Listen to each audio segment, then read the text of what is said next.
nos decía Juan Manuel, nos hablaba sobre las discusiones y la fuerza que tiene que tomar, entre otras cosas, el Consejo Deliberante de las ciudades. La importancia en un momento de reconfiguración democrática que tienen, entre otras cosas, los poderes legislativos, donde efectivamente deberían tomar esa escena. En las últimas semanas, particularmente en la ciudad de Córdoba, ha tenido protagonismo el Consejo Deliberante y el señor que tengo aquí, que es Diego Casado. ¿Cómo andas, Diego? Gracias por haber venido, el placer de recibirte. Vamos a charlar un poquito porque ¿te sentís un protagonista de la escena? Sos un protagonista de la escena. Pero digo, ¿te autopercibís un protagonista de la escena en lo que tiene que ver con el debate efectivamente del Consejo Deliberante? En realidad me siento que le puedo servir a la sociedad con los proyectos que he presentado, que nosotros estamos hablando del de la rinoscopía o el de los exámenes complementarios a los funcionarios públicos, Sí. pero está el del decomiso de los bienes cuando se producen corridas de autos o de motocicletas, las picadas. Sí, sí. Está el del agua, que ha sido un bastión para Martín Zarzora. Está el control de los antecedentes en la municipalidad, el de la cesantía para aquellos empleos públicos que cometan ilícitos, como cuando pasó o lo que ocurrió con un verdulero de la zona de observatorio que fue golpeado en su momento. Bueno, todas esas normativas han ido desembocando en que uno tenga la posibilidad de estar en los medios, siempre preservando el tema de la sociedad que a uno lo votó, el tema de las manifestaciones. El tema de las manifestaciones, yo fui el primero que ingresó este proyecto de ordenanza. Me corrí un poco de la escena porque estaba Juan Manuel Cid, que es un gran amigo y un gran Estamos hablando político. a lo que refiere Diego, es efectivamente parte de lo que tiene que ver con un año 2022 donde nos encontramos con la mayor cantidad de cortes y protestas en medio de un contexto donde cae 7% de la actividad según la Cámara de Comercio de Córdoba. Por supuesto, yo fui el primero que ingresó esa ordenanza, pero al ver lo que lo hacía Juan Manuel Cid y que estaba en buenas manos el proyecto, decidí correrme un poco de la escena. Pero todos estos proyectos tienen que ver con un sinnúmero de circunstancias que desembocan en proteger o en tutelar a la ciudad que nos ha elegido, ¿no? Diego, vamos a meternos, es importante tener un referente además porque Diego Casado es un hombre joven, ¿no? Es un referente joven, es un hombre que pertenece a la nueva política, vamos a decirlo de esta manera, a una serie de dirigentes que renuevan parte de lo que tiene que ver con el mapa que ya conocemos. Podríamos decir que es la generación que le continúa a Martín Zarzora, así como Martín Zarzora continúa a Juan Schiaretti, vos vendrías a ser la siguiente Dos generaciones más atrás. Claro, 2 generaciones más atrás. Sí. ¿Vos te considerás un hombre de derecha? No, me considero una persona justicialista, de centro. Cuando las cosas están bien para los derechos del trabajador, están bien. Cuando las cosas están bien para el derecho a peticionar o el derecho a huelga, está bien. Ahora, cuando traspasamos los límites, creo que hay que darle un orden a la ciudad. No me considero una persona de derecha bajo ningún aspecto, sí una persona de centro, donde tiene que existir un equilibrio. Si el equilibrio hacia la derecha es muy grave, produce un desbalanceo a la izquierda y lo mismo sucede con la izquierda. Sí, esto de que la sociedad tiene que funcionar en ese correcto equilibrio. No, pero además a mí me gusta estudiar mucho el tema de la filosofía y Sí. antes ocurría que existían los filósofos liberales que decían que todo se debía acomodar de acuerdo a la sociedad, con las conductas y con un sinnúmero de cosas. Yo soy un normativista de Kelsen, donde él habla de la moral universal y donde tiene que estar encorsetada la conducta del ser humano en base a una norma. En esa línea directriz, positivista. Sí, soy positivista, no punitivista. Ah, bien, porque el positivismo en su momento ha justificado, entre otras cosas, parte de lo que tiene que ver con el holocausto. Exactamente. Soy positivista. Kelsen, precisamente. Exactamente, positivista en algunas partes y no en todas. Saco lo mejor de Kelsen y dejo a un costado lo que no sirve. Muy bien. Estudio Sócrates y un montón de cosas. Claro, para aquellos que a lo mejor no conocen, Kelsen, entre otras cosas, es uno de los principales autores que estudiamos todos los que nos iniciamos en Derecho, en Sí. Introducción al Derecho. Exactamente. Muy bien. Entonces, por eso es que yo digo, las conductas de los seres humanos en la sociedad en la que vivimos, si no las encorsetamos, si no resguardamos, termina siendo la ley de la selva o el ojo por ojo, diente por diente. Entonces, por eso es que nosotros vamos hacia este tipo de normativas. El derecho de huelga está bien que se realice, pero con la media calzada, no con la calzada completa porque es un delito. Bien, bien, bien. A ver, ¿cómo ves el mapa hoy en Córdoba? ¿Cómo ves el escenario hoy en Córdoba? Sos un hombre que estudia filosofía, sos un hombre que participa activamente en la política, sos un hombre que tiene la enorme responsabilidad de encabezar una nueva generación o una renovación dentro de la política. Sos un hombre importante, la verdad que decirlo de esa manera, sos un hombre importante hoy dentro del Consejo Deliberante de la Ciudad de Córdoba. ¿Cómo ves hoy la continuidad, cómo ves hoy la continuación política en la Ciudad de Córdoba? Recién estuvimos charlando un poquito con Fede San María y con Juan Manuel González sobre lo que puede pasar, sobre cuál es el escenario en Córdoba, y después te quiero llevar a la provincia. ¿Cómo ves la reconfiguración política en la provincia? A nivel municipal, creo que Daniel Pacerini es el mejor de los exponentes dentro del sistema de Hacemos Juntos por Córdoba, porque hoy se va a producir ese va a ser el nuevo nombre. El nuevo nombre. El nuevo sello que las intendencias que no hayan plegado sus elecciones al 25 de junio no podrán llevar ese sello. Tal cual. Creo que Daniel Pacerini es el gran exponente, una persona que conjuga la experiencia, buena comunicación, y sobre todas las cosas el político que hace lo correcto. Entonces yo creo que tenemos grandes posibilidades, todavía no está elegido el viceintendente o la viceintendenta, pero cuando la maquinaria del Partido Justicialista comience a caminar, creo que nosotros tenemos grandes chances porque Martín Zarzora deja una municipalidad con un cambio de 180 grados respecto a cómo se la recibió. Nosotros recibimos una municipalidad con una deuda de 33.000 millones de pesos. Zarzora, ustedes ven los espacios públicos, las calles, la educación municipal. Sí, se refleja, Diego, se refleja, hay que decirlo a esto, hay que decirlo, hay que hablar claro, se refleja en la aprobación. Vamos preparándonos, Ernest, que ya me voy con vos, se refleja en parte de lo que tiene que ver con la aprobación de gestión. La aprobación de gestión hoy en Córdoba, tengo que decir que es del 60%, según las encuestas, lo cual es altísimo, transforma en uno de los intendentes con mejor imagen positiva. Tal cual. Luego de lo que fueron las intendencias de Martí, tenemos que pensar viejas intendencias, desde los últimos 20 años no hubo. Y la continuidad de eso se llama Daniel Pacerini. Daniel ha sido una herramienta en el Consejo Deliberante muy propositiva para Martín Zarzora. Martín Zarzora ha confiado en Daniel Pacerini y creo que Daniel Pacerini es el gran estandarte para llevar a cabo lo que ha hecho Martín Zarzora en los próximos 4 años. Muy bien, me voy con vos. Te invito, Diego, a que veamos un informe que nos preparó Ernest y seguimos charlando acá con el concejal Diego Casado, que está en el centro de la escena. Me voy con vos, Ernest. ¿Cómo estás, Martín? Diego, buenos días para ustedes. Estamos hoy hablando sobre la cuestión de la clase media. Días atrás se dio a conocer un informe de la consultora Moyer, quien informaba sobre cómo ha sido en los últimos años el avance de la clase media y la desintegración y una desilusión también por parte de las distintas personas que pertenecen o pertenecían a una clase media o que ya no pertenecen y en el imaginario social y colectivo todavía se piensan y se ubican a sí mismos dentro de una clase social según los ingresos ya no los está ubicando en una clase social que históricamente ha sido la más deseada o la más anhelada por el argentino promedio. No sé si ya podemos ver en placa la imagen, este resumen, ¿no?, informativo, este gráfico que muestra cómo ha sido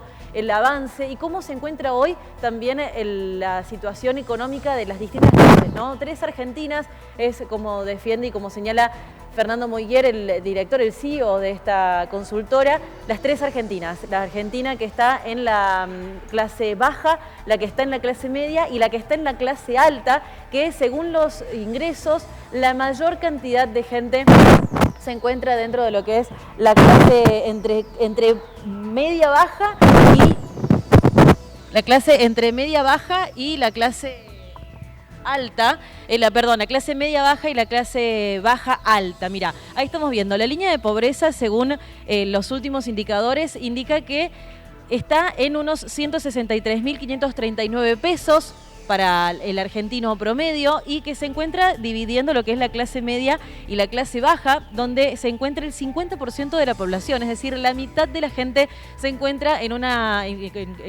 ingresos bajos, ¿no?, en clase baja, que están ganando entre 96.500 pesos y 184.000 pesos. Después nos vamos a lo que es la clase media, con el 45% de la población, con un ingreso promedio de 257.000 pesos. Sin embargo, esto es estadístico, esto es promedio, no significa que la mayor cantidad de personas tengan este tipo de ingresos, sino que también se habla a niveles de ingresos brutos y también a niveles familiares, es decir, en muchos de los casos no es una sola persona en el núcleo familiar que tiene ese ingreso, sino que son 2 o 3 los adultos que pueden componer el total de esos ingresos para toda la familia. Por último, estamos en una clase alta que es solamente el 5% de la población argentina y que muestra ingresos de 1.500.000 pesos, por ejemplo, aquellos que tienen ingresos más altos, y 500.000 pesos, 515.000 pesos en realidad, para lo que es la clase media media alta, que se encuentra ahí en ese limbo en realidad, ¿no? Entre la clase alta y la clase media. Estamos hablando también de situaciones que complican a la población argentina y que la ponen a la ciudadanía en un brete, ¿no? Porque no se encuentran todos. Muchos de los que están en esta ilusión, en este espacio, son los que en realidad se autoperciben todavía clase media, Martín, y que en realidad por ingresos, en realidad están debajo de la línea de la pobreza. Lo que señalaba también Moijer era que, bueno, había una gran desilusión, como lo decíamos al principio. Voy a leer textualmente un poquito, un fragmento nomás de lo que declaraba el CEO de esta empresa, de esta consultora, y es que han cambiado también las prioridades. El 36% de las personas que se encuentran debajo de la línea de la pobreza destinan su mayor cantidad de atención a poner su dinero en primeras marcas de alimentos. Todavía priorizan las primeras marcas porque también a veces priorizan lo que es la calidad alimenticia. El resto nada más tiene que conformarse con segundas o terceras marcas que no son las principales y que tampoco tienen los nutrientes necesarios para completar la canasta básica nutricional. Lo que decía Moijer es que hay una clase media que viene de un imaginario de un país que se ha construido en esa clase, donde los sectores ricos decían que eran de clase media y los sectores pobres que eran de clase media también. La crisis más grande, como lo veíamos la semana pasada, seguramente más de uno recuerda, se vino en el 2001, que es cuando hay mayores índices inflacionarios y también la mayor cantidad de pobreza en índices netos, ¿no? La clase media compensa todo con el esfuerzo diario, tiene en general el imaginario de clase media tiene su esfuerzo puesto, por ejemplo, en poderse comprar nuevas zapatillas o en comprarse nuevos electrodomésticos y renovar ese tipo de insumos en su casa, pero ahora la clase media, que se autopercibe, como decíamos recién, sigue autopercibiéndose clase media, aunque por ingresos está debajo de la pobreza, trata de seguir manteniendo ese estatus de vida, por más de que también le está viendo con muchas ganas las segundas marcas en alimentos, porque no le alcanza a fin de mes, Martín. Es impresionante lo que sucede y lo que nos cuenta Ernest, que es algo que efectivamente hay un sector, una porción muy importante de la población que no viene del trajín de la clase baja, que efectivamente ha terminado cayendo en la clase baja y que todavía quiere sostener, por una cuestión de tradición familiar, determinadas costumbres. Esto tiene que ver efectivamente con un fenómeno nuevo, ¿no? Mucha gente que lamentablemente ha mandado toda su vida, vienen de colegios privados, de Diego, han mandado a sus hijos al mismo colegio donde fueron ellos, a un colegio privado donde fueron ellos, y que hoy se han visto caídos del mantel en una circunstancia muy, pero muy incómoda porque efectivamente, sin autopercibirse, han caído a la clase baja. No les queda otra. No les queda alternativa. Hay que hacer los números, afinar los números y tener o privilegiar el tema de la alimentación. Es una lástima que en un país como Argentina, que tiene minería, que tiene ganadería y todo lo que tiene que ver con lo agropecuario, tengamos que vivir una situación como la que estamos viviendo. Creo que el mal de todos los males, a mi humilde entender, sí, es la corrupción. La corrupción. Sí. Es un hombre que es referente de la no corrupción. El señor Diego Casado es un hombre que tiene una visión dura respecto de la acción corrupta. El corrupto tiene que pagarlo. Corrupto sí, tiene que pagarlo. Mucha gente muchas veces me pregunta que por qué trabajo de concejal y trabajo también en la actividad privada como abogado defensor. Y a los jueces les causa a estas preguntas o estos interrogantes, fiscales, empleados del Poder Judicial. Yo siempre digo lo mismo. Yo elijo tener una vida desgastante, pero poder dormir tranquilo porque entiendo que el mal de todos los males de la República Argentina es el tema de la corrupción. De la corrupción. Allí es donde efectivamente suceden o se termina suscitando parte de lo que tiene que ver con la degeneración de la política. Pero me voy a meter en algo, vamos a hablar en este programa, digo, nosotros hablamos derecho viejo. ¿En algún momento hiciste una referencia respecto de Rodrigo Loredo? ¿Rodrigo Loredo toma cocaína? No, no puedo... Digo, la invitación a que se haga una rinoscopía en la radio. No, yo digo que sería importante que todos los que tenemos responsabilidad política nos hiciéramos los exámenes complementarios. Ah, bien. Llámese rinoscopía. Es importante que se aclare de ese modo. Sí. No fue una invitación particularmente a No, Rodrigo lo Loredo. invito a De Loredo, lo invito a Mestre, lo invito a Cosar. Ajá. Y yo pongo de este lado del equipo a Daniel Pacerini, a Martín Zarzora, que tengamos la grandeza, ¿por qué? Porque manejamos los destinos de una ciudad. Sí. En el caso mío a nivel legislativo, en el caso de Martín Zarzora, los destinos de la ciudad de Córdoba con 1,5 millones de habitantes, Mestre que ha hecho lo propio, Cosar que ha hecho lo propio, De Loredo que tiene un cargo nacional. Digo, tenemos, y esto no es discriminar, ¿por qué? Porque la persona que tenga la problemática lo acompañaremos, se tendrá que tratar con una alta médica, tendrá que volver a la función pública. Esto no es discriminar ni meterse en el ámbito de la vida privada. Porque yo te pregunto una cosa a vos. ¿Vos te subirías a un avión que lo maneja alguien que no está lúcido o que tiene las facultades mentales alteradas? Es un problema. Es un problema. Pero además estuvimos con una toxicóloga los otros días, la doctora Gay, que nos dijo... El candidato a intendente es toxicólogo. Es toxicólogo. Y estuvimos con una doctora de apellido Gay, especialista en el tema, que dijo que una persona no puede tomar decisiones importantes bajo los efectos de los narcóticos.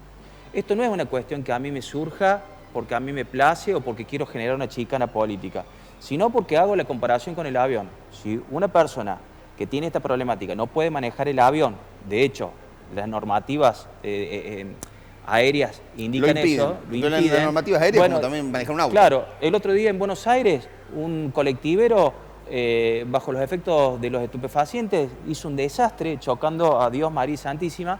Entonces digo, los que tenemos una responsabilidad política, vamos, nos hagamos. Yo ya pedí turno para hacerme los estudios, no solamente rinoscopía, sino de orina, de sangre y del pelo, para que la ciudadanía sepa quiénes son los que están al frente de los destinos de una ciudad. Porque si no, después se cometen muchas tropelías y que no está bien eso. Que le terminan cambiando la vida a la gente, es una realidad que... Y te cuento que hemos generado... ¿Se ha alineado en este caso el arco político respecto y detrás de esta propuesta? Hay una cierta convergencia... Del peronismo. Del peronismo, de otros partidos, del mismo radicalismo, en ir hacia adelante con esta propuesta, y ha tomado tal estrépito esto que una política a nivel nacional lo presentó en el Congreso de la Nación. Sí. Tengo entendido, esto no tengo la certeza, que un asesor letrado de la provincia de Córdoba le pidió a un fiscal que se hiciera la rinoscopía, y con todo el respeto que vos te mereces y tu programa, y pidió también que se haga me da cosa decirlo, ¿no? Decilo. No, una anoscopía. ¿Por qué anoscopía? Porque hace muchos años, en un libro que salió en Brasil respecto al presidente Collor de Mello, se habló, o el hermano de Collor de Mello manifestó que el hermano se drogaba a través de las partes pudendas. ¿No lo conocía esto? Sí, con supositorios. ¿A través del ano? A través del ano, con supositorios de droga. ¿Y no quedaría incluido, digo esto para... no conocí esto, pero sí. Vamos a decirlo, ¿no quedaría incluido dentro de lo que es el análisis del pelo? Si se droga, efectivamente con el pelo saltaría. Por supuesto. ¿No tendría sentido hacer la anoscopía? Tiene un proceso de 3 a 6 meses el del pelo. Claro, el del pelo con 6 meses inclusive sigue estando parte de lo que y el más importante de todos es el de la rinoscopía, porque nos explicó la rinoscopía directamente te cuenta si alguna vez lo hizo. Sí, si alguna vez lo hizo, se fija en el paladar y se fija en las partes de este costado y para ver cómo, porque te va comiendo toda esta parte del hueso, el tema del consumo. Sí, claro. pero lo de la endoscopía no lo conocía. Me parece que si ya queda incluido el cabello es someter a una humillación innecesaria, ¿no? Yo creo que hay una chicana por parte Sí, del asesor letrado hacia el hombre del Poder hay una Judicial, que humillación no voy a indicar quién es, pero sí se lo pidió. Diego, gracias por haber venido. No, un gustazo, te digo la verdad, me he sentido muy cómodo. Me gusta charlar cuando tengo enfrente y no por pasarte la píldora, cuando tengo un periodista que conoce de muchas aristas. Así que te agradezco y vendría 10 veces si vos me invitas. Muchísimas gracias. Diego Casado, concejal de la Ciudad de Córdoba. Me voy con vos, Lichi, me voy con el informe deportivo.